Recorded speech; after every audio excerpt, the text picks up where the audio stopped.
ఆ వారిలో చెప్తారు. ఎవరెవరు ఇష్టం, బలవంతంగా రుద్దాల్సిన అవసరం లేదు కదా. ఎస్ 4 భాషలు 5 భాషలు పివి నరసింహారావు గారు ఉన్నారు, 14 భాషలు మాట్లాడతారు ఆయన. ఎస్ అయితే నేను ఇందాక ఈ ఈ 5 మంది దక్షిణ దేశంలో ఉన్న 5 మంది ముఖ్యమంత్రుల్లో నలుగురు కలిసి మన ముఖ్యమంత్రి ఒక్కరే కలవలేదనే పాయింట్ ఏంటంటే డీలిమిటేషన్.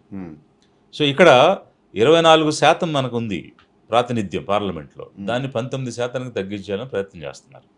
32% ఉంది ఈ Bimaru states, Bihar, Madhya Pradesh, Rajasthan, Uttar Pradesh, only 4 states. ఇది 38% పెరుగుతుంది. అప్పుడు మనది 19 అయితే వాళ్ళది 38 అవుతుంది. అంటే వాళ్ళ దానిలో సగం అవుతున్నాం మనం. సో మన ప్రాతినిధ్యం అతి దారుణంగా పడిపోతుంటే తెలుగు ప్రజల కోసం ఆంధ్ర రాష్ట్రం గురించి పదవిలో ఉన్న ముఖ్యమంత్రి అడగాలి కదా, మా సీట్లు తగ్గిస్తే మేము ఊరుకునేది లేదు, మా దామాషా ప్రకారం మా 24% తగ్గకుండా మీరు పెంచుతారా తగ్గిస్తారా, మా ప్రాతినిధ్యం అయితే తగ్గడానికి వీలు లేదు అని మిగిలిన ముఖ్యమంత్రులు కలిసినప్పుడు ఈ ముఖ్యమంత్రి ఎందుకు కలవరు, ఇక్కడ ఉన్నటువంటి కూటమి ఎందుకు మాట్లాడదు, వాళ్ళు అందులో అలయన్స్ పార్ట్నర్ అయితే మాత్రం, అంటే మన హక్కులకి భంగం కలుగుతుంటే అలయన్స్ అధికారం ముఖ్యమా లేకపోతే జాతి ప్రయోజనాలు ముఖ్యమా? అది ఎందుకు మాట్లాడారు? అమిత్ షా స్టేట్మెంట్ కోట్ చేస్తారు, ఆయన సీట్లు తగ్గవు అని చెప్పారు అని. ఎవరు? అమిత్ షా గారు ఏం చెప్పారంటే ప్రోరాటా బేసిస్ మీద ఇస్తాము, అంతేగాని తగ్గించమని చెప్పారు. మీ ప్రోరాటా బేసిస్ అంటే దానికి డెఫినేషన్ చెప్పలేదు ఆయన. ఇప్పుడు 21 సెన్సస్ ఇప్పుడు టేకప్ చేస్తే ఆ సెన్సస్ ప్రకారం 848 సీట్స్ వస్తాయి. 848 సీట్స్ వస్తే 80 సీట్స్ ఉన్న యూపీకి 143 అవుతాయి, 40 ఉన్నటువంటి బీహార్ 79 అవుతాయి, 25 ఉన్న రాజస్థాన్ 50 అవుతాయి, 29 ఉన్న మధ్యప్రదేశ్ 52 అవుతాయి. సో అక్కడ 150 సీట్స్ ఒక్క చోటే పెరుగుతున్నాయి, మనకి పెరుగుతాయి 5-10. బట్ ఫైనల్గా నువ్వు రిప్రజెంటేషన్ ఎంత అన్నది కదా చూడాలి.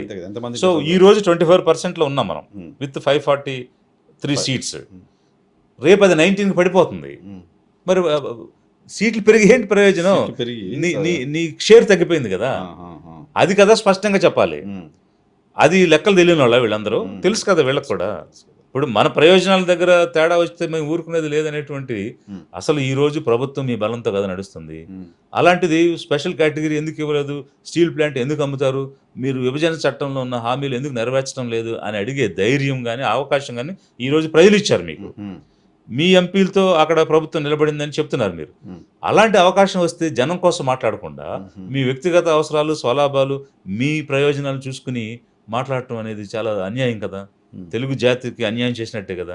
ఆ రోజు తెలుగు జాతి ఆత్మగౌరవం అని ఎన్టీఆర్ గారు పార్టీ పెడితే ఈరోజు తెలుగు జాతి ఆత్మగౌరవం క్షీణించిపోయే పరిస్థితి వచ్చింది, కోల్పోయేటువంటి పరిస్థితి వస్తుంది, మన ప్రాతినిధ్యం పార్లమెంట్లో తగ్గిపోతుంది. ఏ లక్ష్యంతో అయితే తెలుగుదేశం పార్టీ పెట్టారో దానికోసం కదా మీరు మాట్లాడాలి.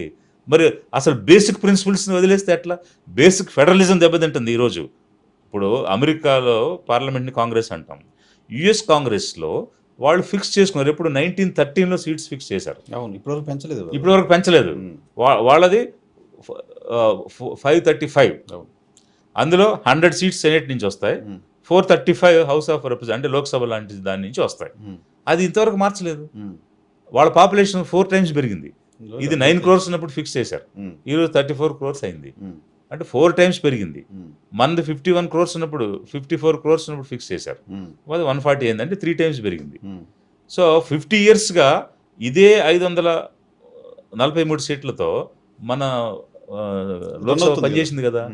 మరి ఇప్పుడు పెంచాల్సిన అవసరం ఏముంది? కేవలం వాళ్ళ ఆలోచన,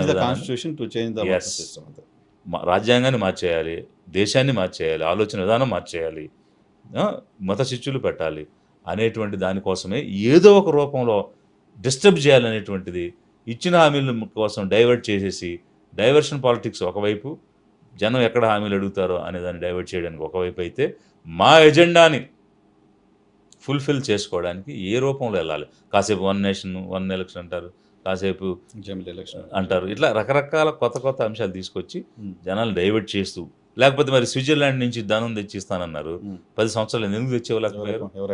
మరి ఎవరి అకౌంట్లోకి వాళ్ళకి వేయాలి కదా. అలాంటివి అడగకుండా ఉండటానికి ఏదో చేసేసామని చెప్పడానికి తప్ప ఇచ్చిన హామీలు ఏది కూడా నెరవేర్చిన స్థితిలో ఏ ప్రభుత్వం లేదు. కానీ ఆంధ్రప్రదేశ్లో కూటమి సర్కారు వచ్చే ఎన్నికల వరకు 3 పార్టీలు కలిసి ఉంటాయనే ఆలోచన లేదా సార్? అటువంటి పిక్చర్ కనపట్లేదా మీకు? అంటే ఎస్పెషల్లీ కళ్యాణ్ గారి ప్రవర్తన చూస్తే మాత్రం క్లియర్గా కనిపిస్తుంది ఏంటంటే, ప్రభుత్వం చేస్తున్నటువంటి తప్పులకు దూరంగా ఉంటూ ఆ నింద నా మీద పడకుండా చూసుకోవాలి. నేను బయటకు వచ్చినప్పుడు ఈ తప్పులన్నీ వాళ్ళు చేశారు, నేను కాదని అనిపించాలి. మీరు ఆ మాట మాట్లాడుతున్నారు. బట్ 15 సంవత్సరాలు మేము కలిసి ఉంటాం అని పదే పదే చెప్తున్నారు వాళ్ళు.